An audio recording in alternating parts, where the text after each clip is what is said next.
आदरणीय प्रबंधक महोदय, प्रधानाध्यापक महोदय,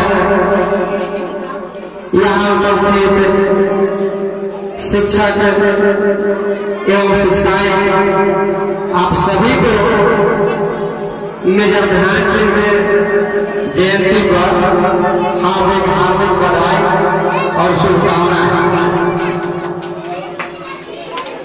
बहुत ही हर्ष के साथ आप लोगों के साथ ये बातें साझा करना चाहता हूं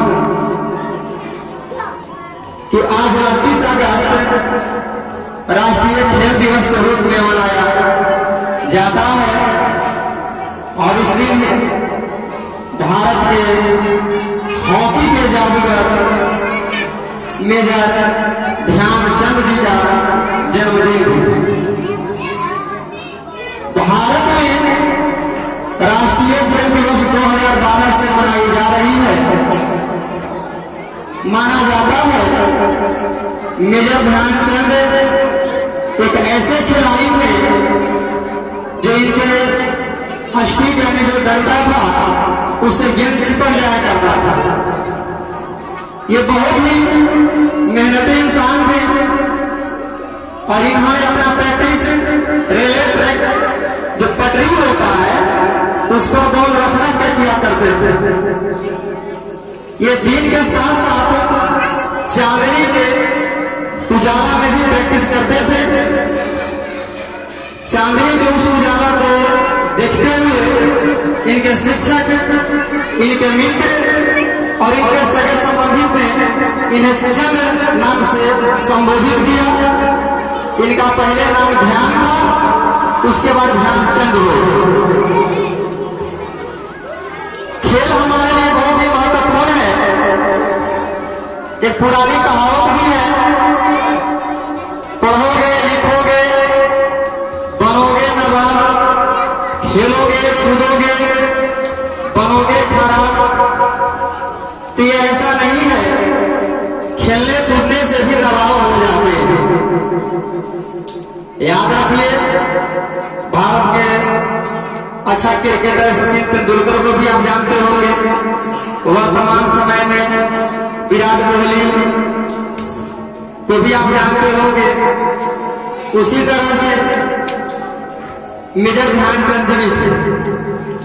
कहा जाता है 1936 के ओलंपिक जब खेल हो रही थी जर्मनी बनाम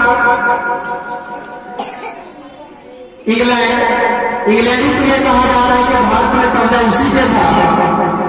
तब ध्यानचंद ने अपने इसी हॉकी के सहारे हिटलर को भी हरा दिया था, अपनी ओर झुका दिया था। हिटलर आश्चर्य में हो गया, सोचने लगे काफी ध्यानचंद के जादू इसी छड़ी में है, इस छड़ी को तोड़ा जाए, देखा जाए कि इसमें आखिर क्या है। उसके डंडे तोड़े गए, उसमें देखा कुछ भी नहीं था और ऐसे करके एक दुनिया के सबसे तानाशाह शासक हिटलर को भी अपने कदमों में झुकाया। वो किसके बदौलत? वो खेल के बदौलत। तो छोटे से बातें हैं कि खेल खेल से ही बच्चों में खेल भावना आती है, खेल खेल से ही बच्चों में खेल भावना आती है, खेल खेल में जीवन के सब बिगड़े काम बनाती है। हर दिन से ऊपर उठकर हम आदर्श बनते हैं और खेल खेल से ही बच्चों में सद्भावना आती है, सद्भावना आती है। अगर बच्चे के खेल से ही उनके मानसिक, शारीरिक और बौद्धिक शक्तियों का निखार आते हैं। अभी हमारे बीच पंडित से में दो बातें कहते गए कि खेल से हमारे बौद्धिक और मानसिक शक्ति का संतुलन होते रहता है। तो स्वामी विवेकानंद ने भी कहा है कि स्वस्थ शरीर से ही स्वस्थ मस्तिष्क का विकास होता है। इसलिए दो सब अपने ओर से कहना चाहता हूं कि शरीर बाधन खलो धर्म साधन, शरीर के सारे कर्तव्यों को पूरा करने के लिए एकमात्र साधन खेल ही है। इसलिए बच्चों को पढ़ाने के साथ साथ खेल में भी अग्रसर किया जाना चाहिए।